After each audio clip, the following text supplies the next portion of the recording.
Today on History's Tech, we are looking at the de Havilland Vampire, the second jet fighter ever built by the British after the Gloucester Meteor, the first to be powered by a single jet engine, and the first jet aircraft to both land and take off from an aircraft carrier. Now, the de Havilland Vampire has an incredible service record, with its first flight in 1943 to its retirement from the Swiss Air Force in 1990.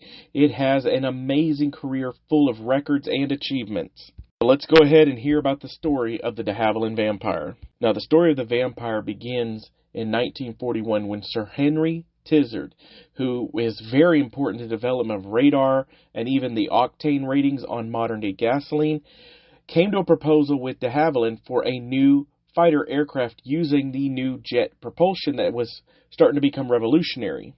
Utilizing a new, more powerful jet engine known as the Halford H-1, a single-engine jet aircraft could be developed. The plan was put forth for a new jet to protect England. And this jet would be a single-engine, all-metal, twin-boom, tricycle undercarriage aircraft armed with 4 cannons. The Ministry of Air Production went ahead and gave the go-ahead for building 2 prototypes in July of 1941. However, the aircrafts were only registered as experimental due to the fact that they only used a single engine and some unorthodox features, unlike the Gloucester Meteor. Now, because of how unorthodox this aircraft was, in February of 1942, the Ministry of Air Production actually suggested dropping the program and building a conventionally powered bomber instead. Now, due to de Havilland's expertise in using molded plywood when building the Mosquito, portions of the Vampire were actually made out of molded plywood. Finally, in September of 1943, the first Vampire took flight, only 6 months after the Gloucester Meteor. Now, the prototype was actually supposed to fly sooner. However, the Americans had actually damaged their engine for their prototype XP-80 jet fighter, and the only suitable replacement was the one being used in the Vampire. After some minor directional stability issues were corrected, essentially having to redesign portion of the tail booms, the aircraft was ordered to go into production. By May of 1944, the initial order of 120 Vampires had actually been increased to 300. Sadly, the full production model of the Vampire Mark I did not fly until April of 45. The delay in production had nothing to do with problems with the aircraft. Instead, the British government wanted de Havilland to build their existing aircraft, and production of the Vampire was actually given to English Electric Aircraft. Sadly, with the end of World War II, production once again was reduced on the Vampire. At the end of the war, the Vampire was relegated to a testing and training role. During the post-World War II period, pilot Eric Melrose Winkle Brown, also known as Captain Brown, who after the end of hostilities in Europe had actually been testing all the German-built aircraft, was given the opportunity to fly one of the prototype Vampires, and he chose to determine the feasibility of a jet aircraft on an aircraft carrier. So he chose to try and land a Vampire on the HMS Ocean. And not only was he successful on landing a Vampire on the HMS Ocean, he was able to take off from the HMS Ocean, demonstrating the feasibility of a jet aircraft on an aircraft carrier. With the Vampire, Brown would actually test 2 new technologies for aircraft carriers. The first of these was known as the flexible or rubber deck aircraft carrier, with the idea being that the aircraft wouldn't need landing gear and instead would land on a flexible rubber deck. However, this design was seen as extremely impractical and difficult for the average pilot, so it would be abandoned.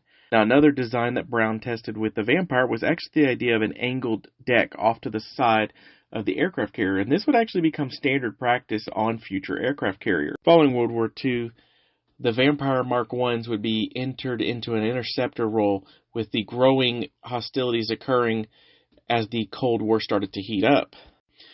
By 1948, the first main variant, the Vampire Fighter Bomber Mark V, was put into production. From there, the role of the Vampire would continue to grow. Another variant known as the Sea Vampire would be developed. This one was strictly designed for aircraft carrier duty. The Vampires took place in a multitude of roles into the late 40s into the early 50s, fighting in the Malayan Emergency as a ground attack aircraft and being deployed in the Korean War and the Berlin Blockade. Because of these successes, they would be deployed with the Australian, Canadian, Dominican Republic, Egyptian, Finland, France, India, and multitude of other air forces around the world. Sadly, by 1952, the Vampire would begin being replaced by its own variant, a swept-wing version known as the de Havilland Venom. While it would then be relegated to a training role and eventually be retired from the British government in 1967, it was still a combat aircraft with a multitude of other governments. Continuing to see action in the 60s with the Indian Air Force and into the 70s with the Rhodesian Air Forces. The legacy of the Vampire doesn't end there. It managed to set multiple records during its history, being the first RAF fighter to exceed 500 miles per hour, of course the first jet aircraft to land on an aircraft carrier, first aircraft to intentionally land and take off from an aircraft carrier without an undercarriage. It set a world altitude record in 1948 at 59,446 feet, and the first jet aircraft to cross the Atlantic.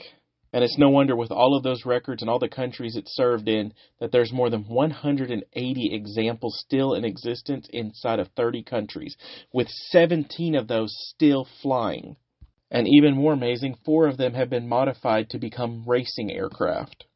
For an aircraft dreamed up in 1941, first flying in 1943, and finally being retired in 1990, the de Havilland Vampire has an absolutely amazing and long-lived career.